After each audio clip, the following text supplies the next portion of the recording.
දවසක් මානව ලෝකෙ වෙත ඔබ සාදරයෙන් පිළිගන්නවා.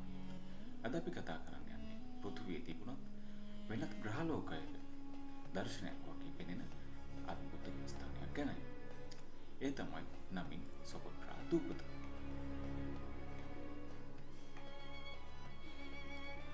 මෙම දූපතේ ඇති ගස්, ශාක, සතුන් සහ භූදර්ශන දක්නට ඔබට හිතේ මෙය පෘථිවියේ ස්ථානයක්ද කියලා.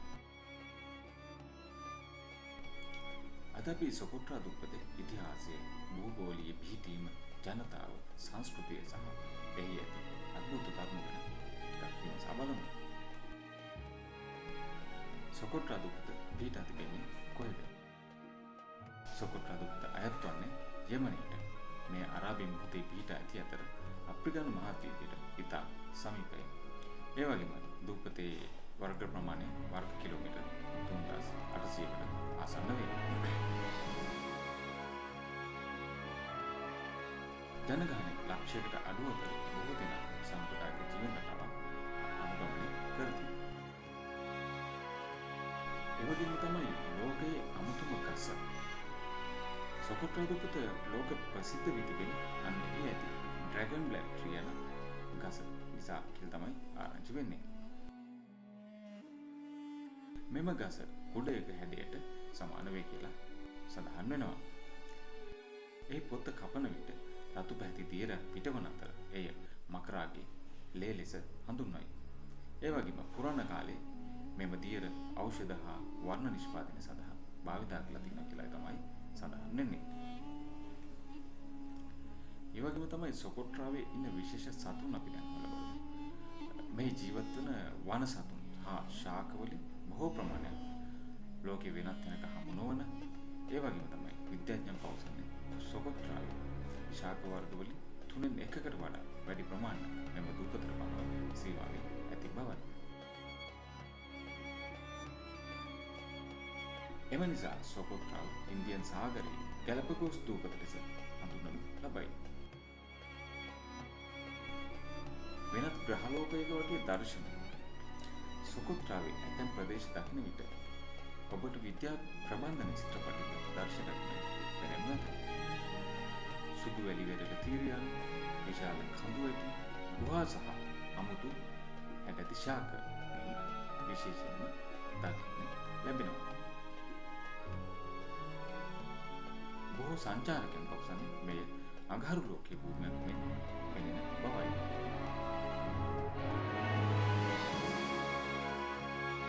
ජනතාව හා සංස්කෘතිය සොකොට්‍රාවේ ජනතාව බොහෝ විට දීවර කර්මාන්තය සහ සත්ත්ව පාලනය මත ජීවත් වේ.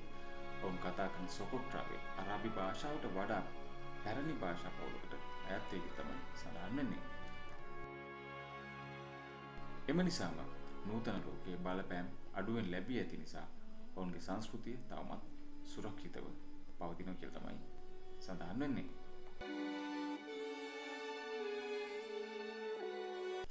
ඒ වගේම යුනෙස්කෝ ලෝක උරුමයක් 2008 වසරේදී සොකොට්‍රා දූපත යුනෙස්කෝ විසින් ලෝක උරුම ස්ථානයක් ලෙස නම් කරලා තියෙනවා. මේට ප්‍රධාන හේතුව වන්නේ එහි ඇති අද්විතීය ජෛව විවිධත්වය නිසා කියලා තමයි කියන්නේ. අපි දැන් බලමු මෙහි සංචාර කිරීම පහසුද?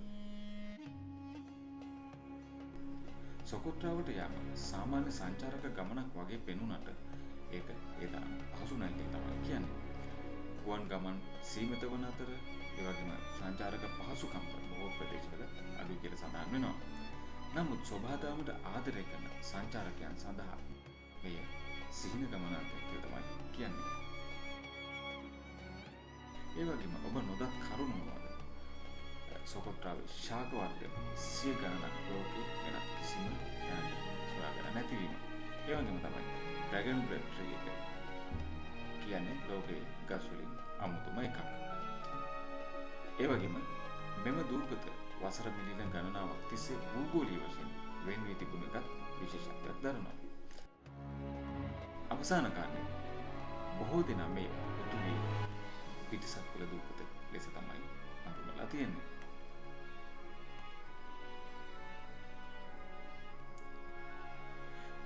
ඉතින් යාළුවනේ පෘථුවියේ තිබෙන නමුත් වෙනත් ලෝකයක කොටසක් වගේ පෙනෙන සොකුට්‍රා දුපත ගැන අද අපි සොයා බැලුවා. මෙම වීඩියෝ එක වැදගත් නම් ලයික් කරන්න, ෂෙයා කරන්න සහ මානව ලෝක YouTube නාලිකාව සබ්ස්ක්‍රයිබ් කරන්න අමතක කරන්න එපා. ඊළඟ වීඩියෝෙ තවත් අద్భుත රටක් හෝ නගරයක් ගැන හමු වෙමු. ඔබට ස්තුතියි. සුබ දවසක්.